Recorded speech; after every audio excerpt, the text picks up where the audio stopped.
Well, hi there. If you are a writer, and especially if you use any of the editing softwares that are available these days, and you plug in your amazingly written essay only to be told that you have written in passive voice and that you should change it to active voice, you may be wondering, what is that all about? Well, in today's video, I'm going to talk to you about the differences between active voice and passive voice. Now, to master the understanding of this grammar technique, you need two things: time to learn it and practice to master it. So, we're going to be doing both of those in this video. To start with, I'm going to need some of your time. You may want to jot down some notes, and I want you to remember that this is a video. So at any time, you can pause it and just think about what it is that I've said if you need some time to digest things and to just have a moment of quiet thinking. Now, to start with, I want to just give you the definitions. So, active voice means you are creating sentences where the subject of your sentence is going before the object of your sentence. And when you're writing a sentence in passive voice, well, it's the opposite. You're actually putting the object of the sentence first. Okay, for some of you, you're like, huh?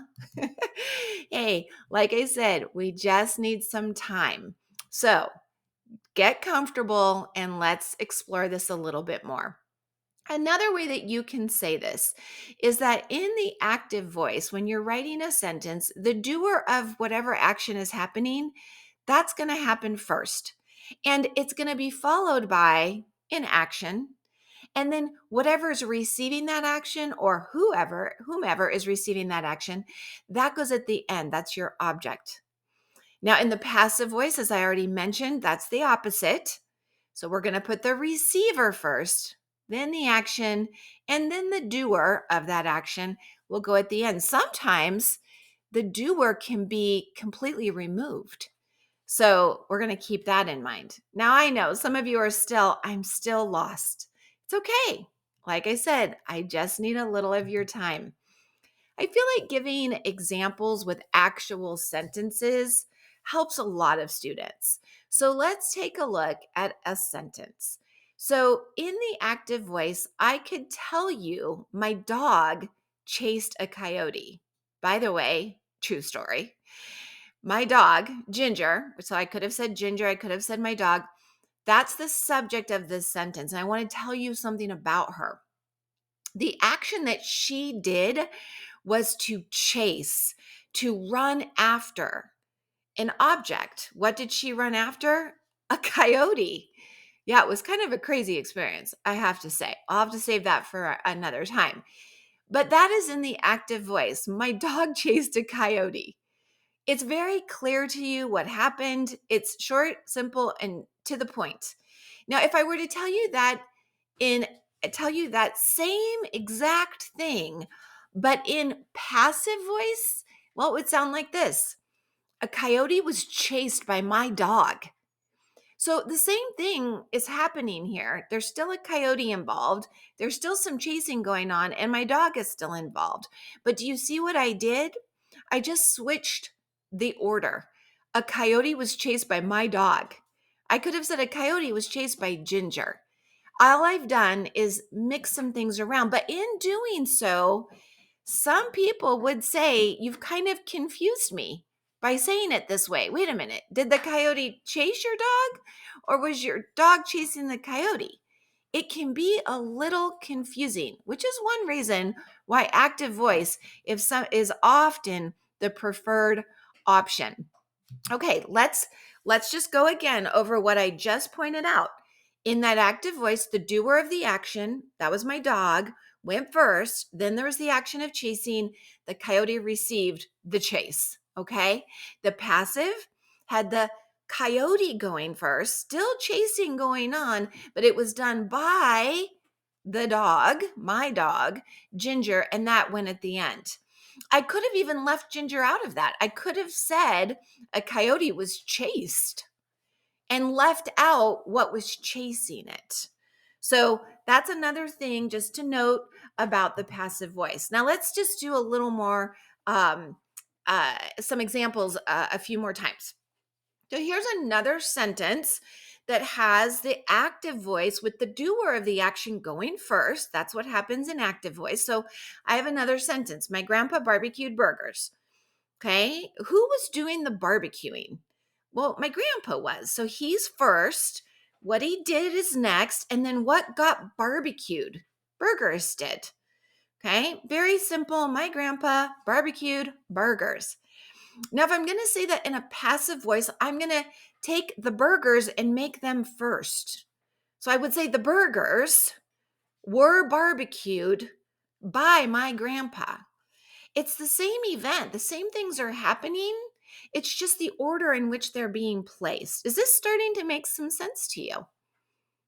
If you need to pause this just for a second and just let your brain catch up, that is perfectly okay to do. In fact, it's a sign of intelligence if you need to take time to really digest this information.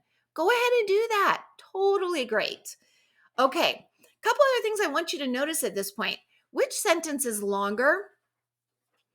The passive voice sentences in both of these cases have been longer. When I'm including all of these parts, right, the subject, the action, and the object, it does tend to be longer if I'm going to have the passive voice. Okay. Now, I can keep that short if I just wanted to say the barbecue or the burgers were barbecued, period. And if it didn't matter who was doing it, there it's short, it's sweet, it can be to the point. So don't think that passive voice can't be short, sweet, and to the point. But to do so, you're probably going to leave the doer of the action out of your sentence. Okay. So here is your chance to now practice. You gave me some time to teach it. Thank you so much. I appreciate that you're still here. Let's do some practice. So at this point, you absolutely are going to want some paper and a pen or a pencil, and you're probably going to want to pause me so that you can do some practice. I have 3 sentences here. Some are active, some are passive. I want you to see if you can figure out which of these 3 are active, which of these 3 are passive. Which voice did I use? All right, let's take a quick look. So the first sentence here says, Hazel wrote an essay. The second sentence says, Caleb was chased by a dog. And the third sentence says, Sophia fed her parakeet.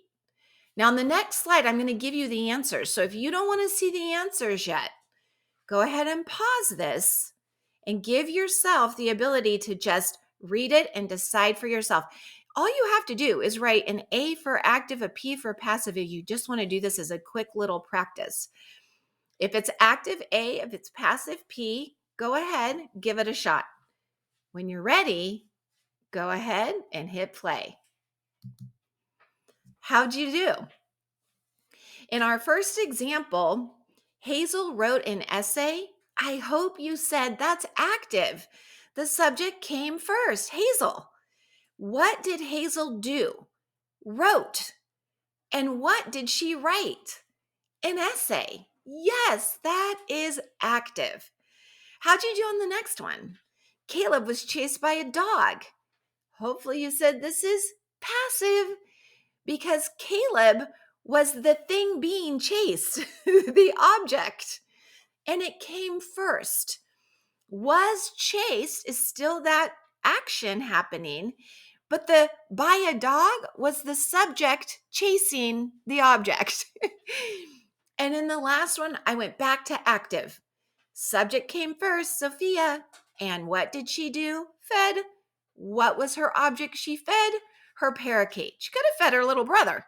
But in this case, it was her parakeet. Okay, I have a bonus challenge. Are you up for it? All right, if your brain's not too tired, I've got a bonus challenge especially for you. Here we go. I'm going to use each of those 3 sentences, and ask you to turn it into its opposite voice. What do I mean? Well, originally I gave you the active voice sentence. Hazel wrote an essay. Here's my bonus challenge. Can you turn it into a passive voice sentence? Go ahead and pause this. Write it down.